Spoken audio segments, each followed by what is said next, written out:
Menteri Keuangan Sri Mulyani melaporkan utang pemerintah Februari 2022 mencapai 7.014,58 triliun rupiah dengan rasio utang pemerintah terhadap produk domestik bruto atau PDB sebesar 40,17%. Posisi ini meningkat 95,43 triliun rupiah dalam sebulan. Sebelumnya, pada 31 Januari 2022, posisi utang per 31 Januari 2022 berada di angka 6.919,15 triliun rupiah atau 39,63% dari PDB. Jika dilihat dari APBN kita edisi Maret 2022, secara nominal terjadi peningkatan total utang pemerintah seiring dengan penerbitan surat berharga negara atau SBN dan penarikan pinjaman di Februari 2022. Secara detail, utang pemerintah didominasi instrumen SBN yang mencapai 6.164,20 triliun rupiah atau 87,88% dari seluruh komposisi utang. Utang SBN ini terdiri dari domestik sebesar 4.901,66 triliun rupiah dan falas sebesar 1.262,53 triliun rupiah, dan dana tersebut digunakan untuk menutup pembiayaan APBN.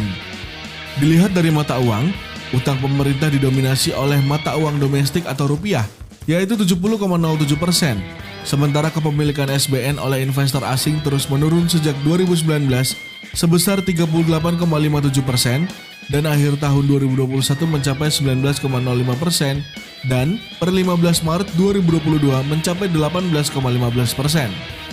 Penurunan kepemilikan SBN oleh asing terjadi diantaranya akibat ketegangan global serta volatilitas pasar.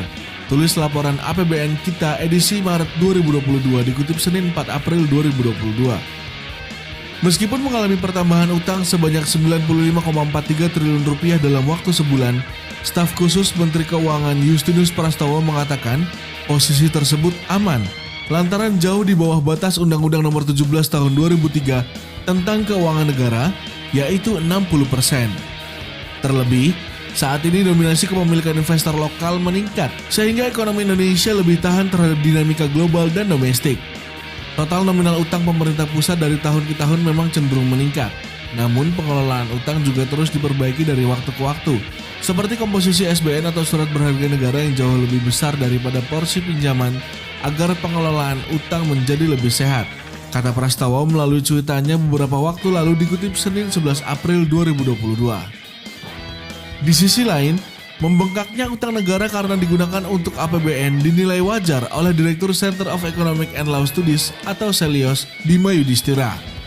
Pengambilan utang merupakan langkah terakhir ketika penerimaan negara tengah mengalami tekanan.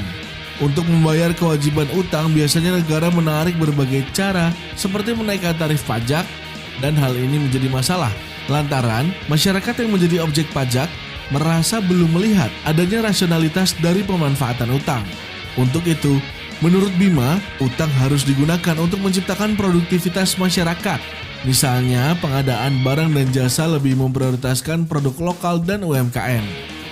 Kemudian mengurangi beban belanja pegawai atau belanja yang sifatnya birokrasi.